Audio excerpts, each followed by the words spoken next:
Acho que é isso, É né, isso. Carol? É isso, Muito gente. obrigada, gente. Muito obrigada. E Professoras, temos algumas perguntas, se puderem responder. Sim. Perfeito. Falamos sobre a importância e o direito de todas as crianças irem à escola para ter conhecimento e repertório. O famoso homeschooling teria a mesma efetividade? Então, nós defendemos a escola formal, nós defendemos que o locus do processo de aprendizagem se dá numa escola com professores que são qualificados em cursos de formação de professores, de licenciatura, de pedagogia. Acreditamos que essa educação que se faz nas escolas oportuniza, principalmente para os jovens de lares menos favorecidos, o acesso a um conhecimento e, mais do que isso, a todo um conjunto de outras formações que atravessam e que só podem ser feitas e realizadas na escola, né? Perfeito. Aprender e conhecer é importante, mas memorizar tem algum efeito pedagógico? A memorização, ela faz parte do processo, ela não é em si a única coisa. Então, assim, o cara não tem que só decorar a tabuada ou decorar sujeito, verbo, predicado, enfim. O que ele tem que aprender é raciocinar sobre aquilo que ele está memorizando. Então, ele pode memorizar 2 vezes 2, mas ele tem que entender que é 2 vezes o número 2. Então, ele tem um raciocínio sobre isso. Eu dei um exemplo muito simples, muito elementar, tá certo? Para todo mundo entender. Então, assim, eu vou saber o nome dos rios se aqueles rios, na geografia, tiverem sentido na minha vida cotidiana. Então, aí eu vou aprendendo. Agora, decorar por decorar, perde o sentido. Só para fazer uma prova, isso não faz sentido. Isso se perde. Eu tive uma formação, e eu sou de um período, em que a gente memorizava tudo. A gente memorizava os telefones dos amigos, os telefones da família, a gente memorizava a placa de carro, a gente memorizava as coisas. E eu me vi recentemente numa situação muito complicada, que eu perdi o celular. E eu perdi o celular e eu precisava lembrar o telefone do meu marido para poder avisá-lo que eu tinha perdido o celular. Então, antes que a gente jogue fora a memorização, acho que é importante dizer que ela tem o seu lugar, a sua importância. A gente memoriza o lugar onde mora, a gente memoriza aquilo que tem uma relação direta com o nosso cotidiano e tem uma importância essa memorização. Ela é parte de um processo de um raciocínio. E eu me senti muito... eu me senti completamente perdida quando eu me dei conta de que eu não memorizava mais os telefones porque a agenda do celular grava tudo.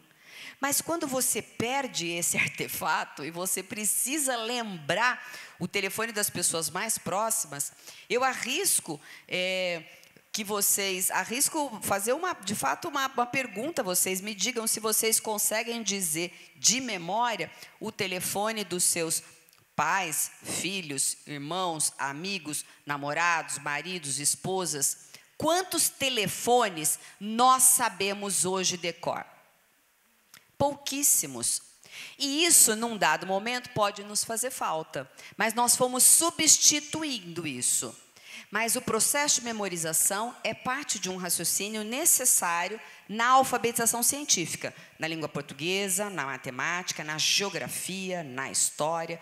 E a gente não pode, hoje, dizer que ele não é fundamental, porque ele é. Ele só não é a base. A gente não ensina para que nenhuma criança memorize nada, mas que ele é uma ferramenta importante para desenvolver um raciocínio científico, é assim.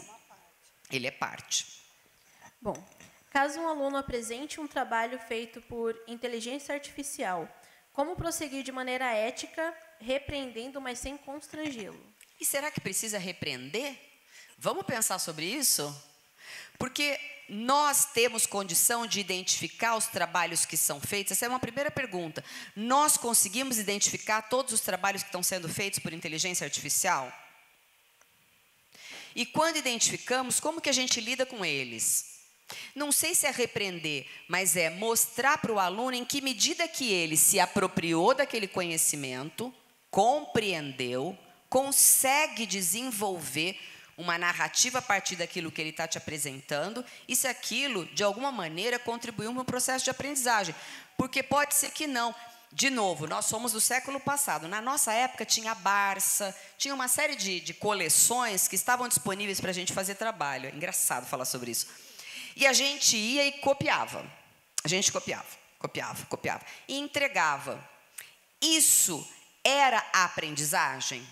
Isso era desenvolvimento de conhecimento?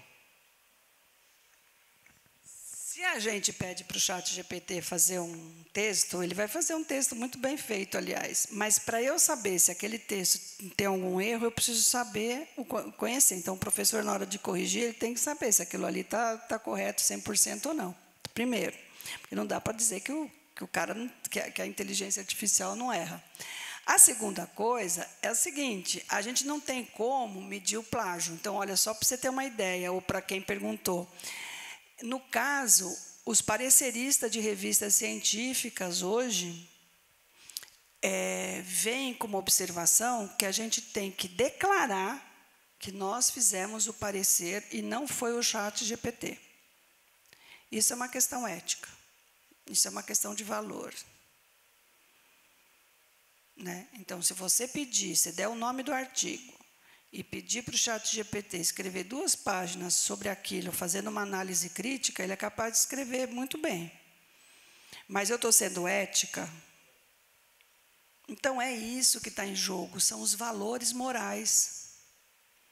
Entendeu? Como que eu uso a tecnologia?